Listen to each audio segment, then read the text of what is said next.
Senhoras e senhores, com a palavra, o presidente da República, Jair Bolsonaro.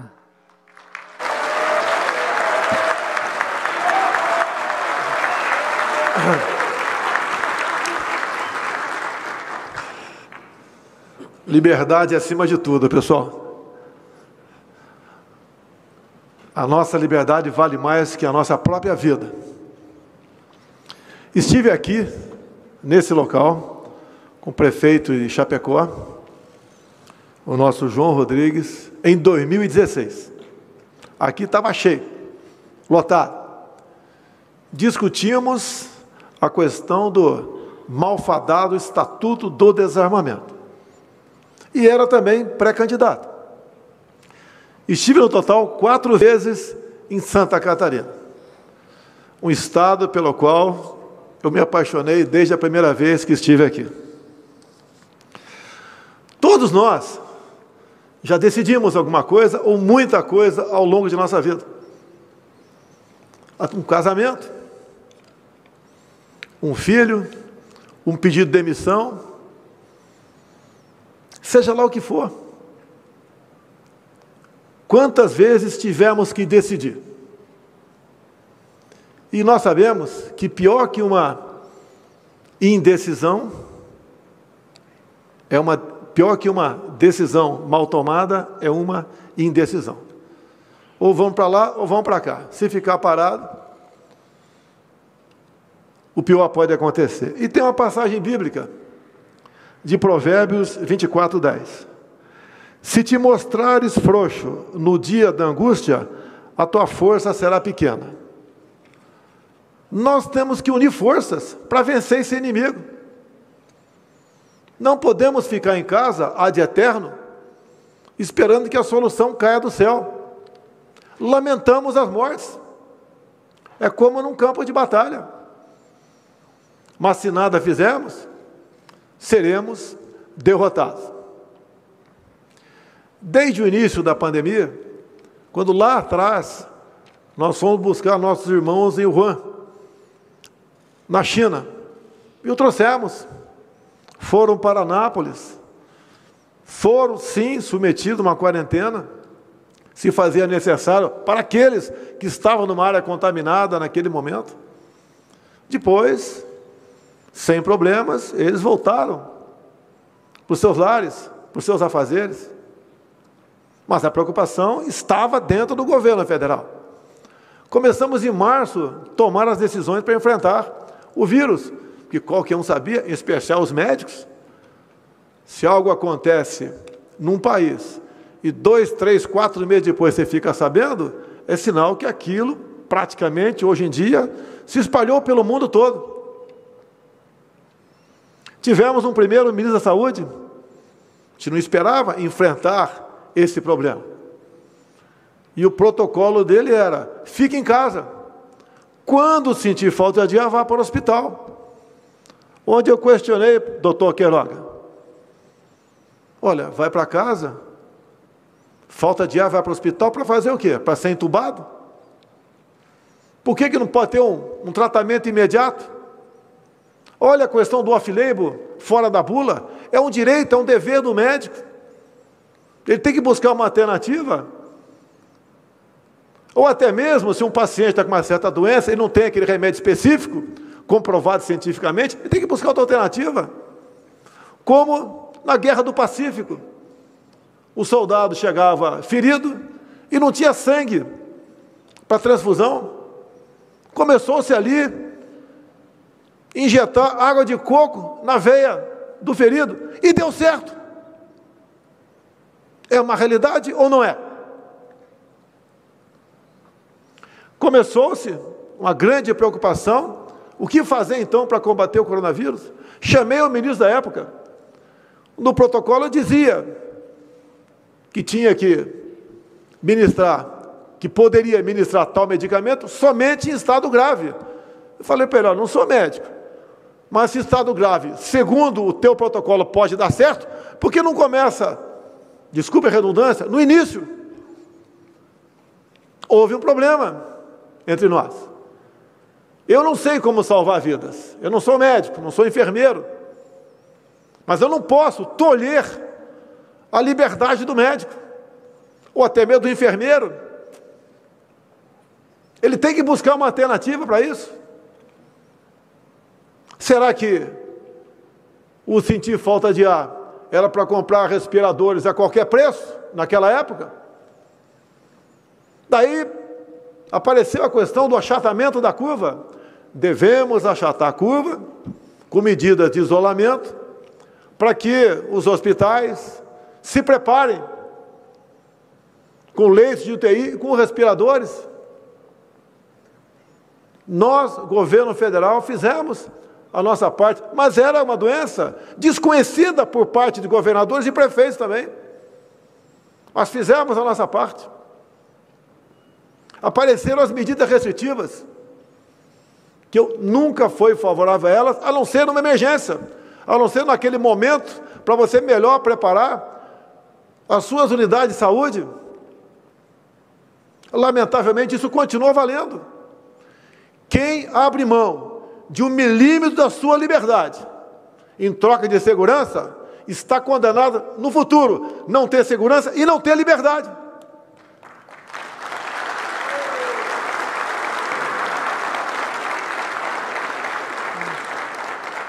Lamentamos todas as mortes. Eu fui acometido de Covid. Procurei não me apavorar. Tomei um medicamento, todo mundo sabe qual foi. No dia seguinte estava bom. Muitos fizeram isso. Agora, não podemos admitir impor limite a médico. Se o médico não quer receitar aquele medicamento, que não receite. Se outro cidadão qualquer acha que aquele medicamento não está errado, não está certo, que não tem comprovação científica, que não use, é a liberdade dele. O off-label, fora da bula, é o médico, o paciente.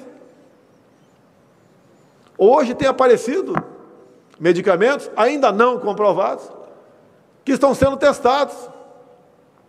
E o médico tem essa liberdade, tem que ter. É um crime querer tolher a liberdade de um profissional de saúde. Desde o começo, nós falamos em Brasília, temos 2 problemas pela frente: o vírus e o desemprego.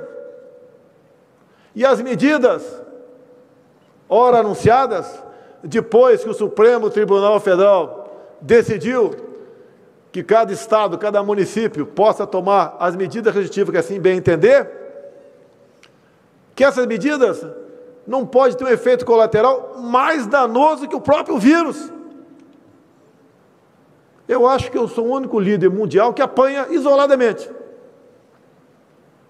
O mais fácil é ficar do lado da massa, da grande maioria. Se evita problemas, não é acusado de genocida, não sofre ataques por parte de gente que pensa diferente de mim. O nosso inimigo é o vírus, não é o presidente, a governadora ou o prefeito. E dá para sairmos dessa. Por que minha vinda aqui a Chapecó? Conheço o João há algum tempo, parlamentar comigo. Sofremos juntos injustiças dentro da Câmara e fora da Câmara também. Forjou nossa amizade. E fiquei sabendo que ele queria Brasília. Falei, não, eu tenho que dar exemplo. Eu vou a Chapecó.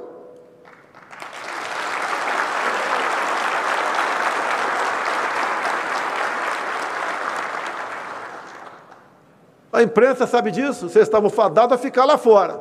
Falei para o João, aqui quem manda é você.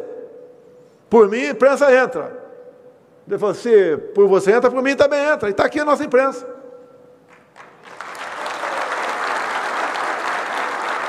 A nossa briga não é com a imprensa brasileira. O que nós queremos é cada vez mais essa imprensa divulgue a verdade dos fatos.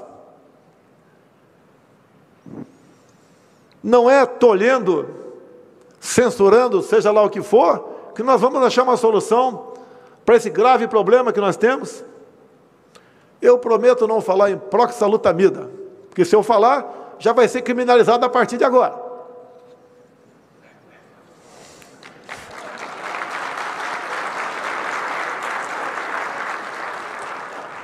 Eu acredito na ciência, mas a ciência, por vezes, demora. Vocês lembram lá, quem lê a Bíblia, já assistiu o filme daquela época? A época de Cristo, quando ele nasceu. O grande mal daquele momento era a lepra. O leproso era isolado, distância dele. Hoje em dia temos lepra também, continua. Mas o mundo não acabou naquele momento. Depois, para comer etapas, tivemos a questão da AIDS, no início dos anos 80. Isso mesmo, doutor Queiroga? Eu lembro que eu estava abaixado no hospital com os 4 membros, né, fraturados. E convivi com alguns que chegavam para baixar no Hospital Central do Exército. Naquela época, o que foi usado para combater o HIV? O AZT. Ou não foi? Coquetel do AZT. Era comprovado cientificamente? Não. Se não tivesse usado, não chegaríamos no futuro ao coquetel, que dá quase uma condição de vida normal àquele que contraiu o vírus. Agora, por que não se combateu também? Porque era o HIV mais voltado para uma classe específica, que tinham comportamentos sexuais diferenciados, e também se contraía via injeção, via compartilhamento de agulhas. E ninguém foi contra. Isso foi ou não algo off-label, algo fora da bula? E chegou-se a bom termo no futuro. Até hoje ainda não temos uma vacina para isso. A mesma coisa agora, a questão do Covid-19. Por que essa campanha mundial contra métodos, contra médicos e contra quem fala no tratamento imediato? Por que isso? O que está acontecendo com o mundo? Olha o Brasil. Eu visito comunidades. Antigamente, o nome era outro, era favela. Sempre andei no meio do povo. As 2 últimas que fui em Brasília, favela, comunidade Chaparral. Minha senhora, dá para abrir a sua geladeira? Não tem mais nada lá dentro. Uma outra, manicure, ganho, 0. Ganhava 3 mil por mês, passou para 0. A mesma coisa na comunidade Tapuã, sábado passado. Estão empobrecendo o povo brasileiro.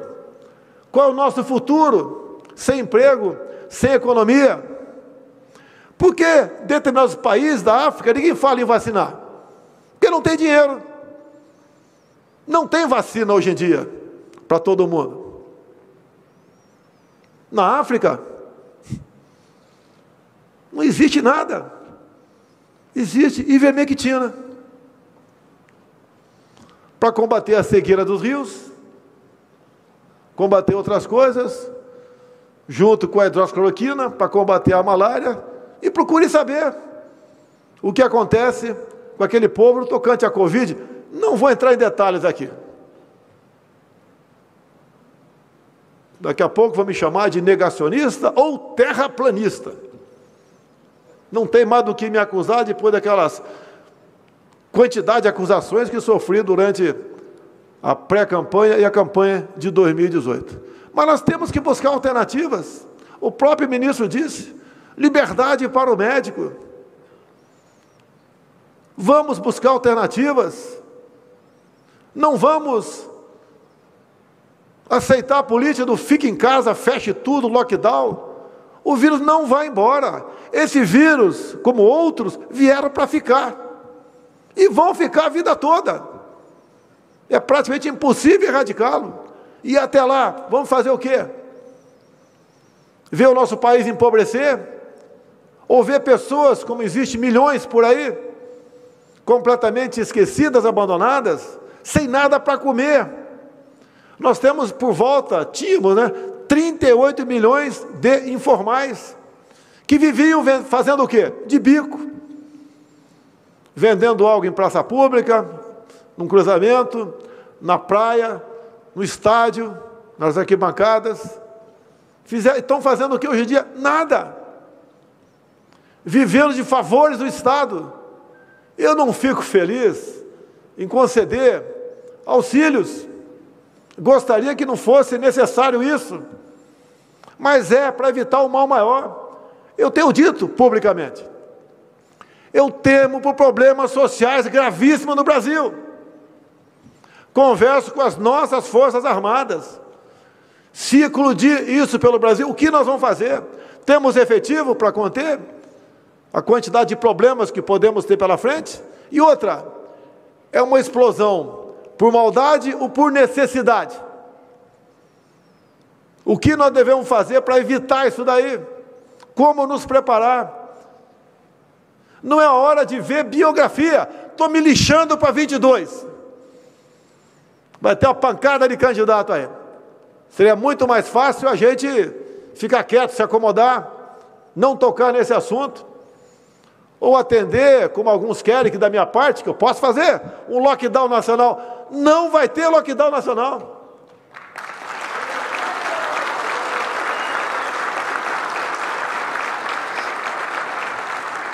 Como alguns ousam dizer por aí que as Forças Armadas deveriam ajudar alguns governadores nas suas medidas restritivas. O nosso Exército Brasileiro não vai à rua para manter o povo dentro de casa.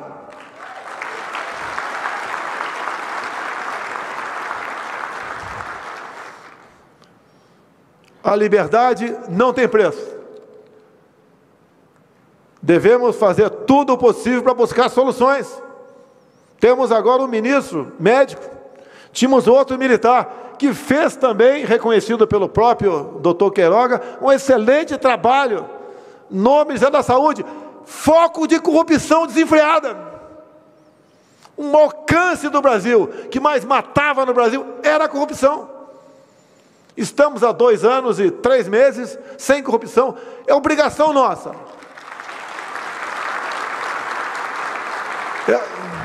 É obrigação da nossa parte. Mas não era assim. Conseguimos formar um ministério técnico. Compare os nossos ministros com os anteriores. Com todos os problemas que o Brasil vem atravessando, nós conseguimos fazer muita coisa. Com menos dinheiro, com orçamento achatado, com um teto para gastos. Se aparecer um problema de corrupção, a gente vai tomar providência. Que pode acontecer. Cada ministério é uma enormidade de afazeres que tem pela frente. O Ministério do Desenvolvimento Regional tem mais de 20 mil obras pelo Brasil. O Ministério do Tarcísio, representado aqui pelo Marcelo, aqui do meu lado, é um ministério também sempre cobiçado. Vocês sabem por quê? Para melhor atender às necessidades do povo brasileiro ou às necessidades de alguns grupos? De alguns grupos. Isso pesa para mim. Não me faltam problemas. Eu não tirei dinheiro da imprensa por maldade. Eram quase 3 bilhões por ano de estatais e de orçamento nosso. E o dinheiro eu achava que que tem que ser usado para outra coisa. Se as estatais davam prejuízo de dezenas de bilhões de reais, hoje dão lucro de dezenas de bilhões de reais. Onde iam essa diferença no passado? Para onde ia? Não é fácil mudar isso aí. O que atacam a gente? Eu sou o Nero, que tocou fogo na Amazônia, no Pantanal Sul-Mato-Grossense. É acusação o tempo todo. Não tem problema. Sabia que não ia ser fácil. Pegamos o extra da pandemia, que é lamentável porque vem mortes atrás disso. Mas continuamos fazendo o que é possível. Não temos medo de decidir, até mesmo quando ter que trocar algum ministro. Eu sempre falo para os ministros, em especial no tocante à pandemia, não basta você fazer um excelente trabalho no seu ministério, você tem que ter uma visão política maior, saber do que está em jogo. o que alguns fazem no tocante à pandemia para buscar desgastar o governo. Falei no passado, né, que a vida de presidente não é boa.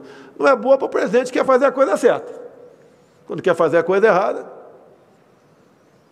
parece que é mais fácil no Brasil. Mas estamos mudando isso daí. Eu quero parabenizar a Santa Catarina, a nossa prezada governadora que está aqui. Eu acho que nem ela achava que ia ser governadora um dia, porque ninguém quer maldade para quem é o titular, né? Mas também pegou um problema sério pela frente. Tenho conversado com ela. Não é simpatizante, é medida restritiva, só tomará algumas localizadas, se for necessário. E a minha vinda aqui, porque eu não quero falar muito, né? Teria muito o que falar.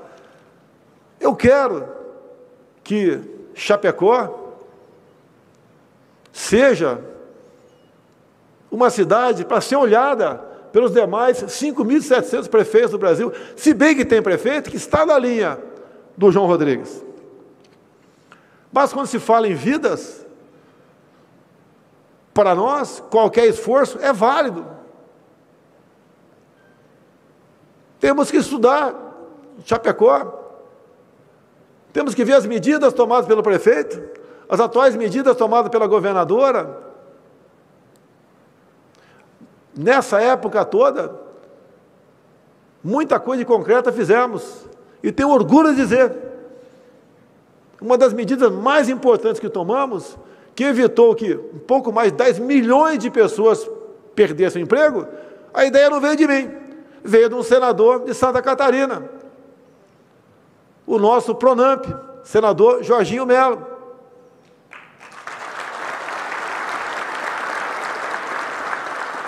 Que sempre teve boas ideias para nos trazer. Assim como agradeço a bancada aqui, de deputados federais de Santa Catarina. Há pouco estivemos discutindo recursos, e foram alocados recursos no orçamento, para as BR de vocês aqui, que têm problemas de décadas. Como fui lembrado aqui pelo nosso ministro das Relações Exteriores, o França, que ontem, na conversa com o Putin, onde tratamos de vários assuntos, um dos tratados foi que eu pedi para ele o credenciamento de frigoríficos, para que nós possamos exportar para a Rússia, como no passado.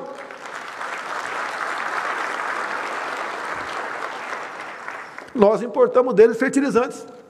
Não é uma condição para importarmos mais fertilizantes. Se nós produzimos mais, exportamos mais, também vamos importar mais fertilizantes. E assim nós vamos fazendo a nossa política.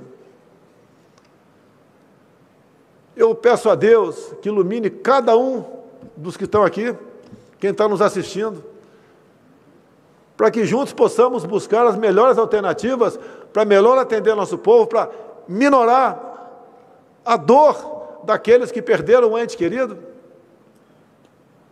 O problema está aí. Soluções, algumas aparecem, como a de Chapecó. Outras virão. Como disse desde o começo, temos que ter coragem para decidir. Se ficar parado, esperando solução, o problema, além desse, do vírus, teremos o outro, do desemprego, que leva à depressão, leva à falta de esperança, leva a que outras doenças sejam agravadas. Parece que no Brasil só tem Covid. Acabaram as outras mortes, os outros sofrimentos? Não. Nós acreditamos no povo brasileiro. 90% da população, um pouco mais, acredita em Deus. E acreditando em Deus, eu espero que daqui a pouco, como está previsto, o Supremo Tribunal Federal julgar a liminar do ministro Cássio Nunes, ou que a liminar seja mantida, ou que alguém peça vistas, para que nós possamos discutir um pouco mais a abertura ou não de templos religiosos. Qual o último local que alguém procura antes de praticar um suicídio, que aumentou em muito no Brasil? São as igrejas. Quem não é cristão, que não vá. Mas não queira tirar o direito, a liberdade de quem quer procurar um pastor ou um padre.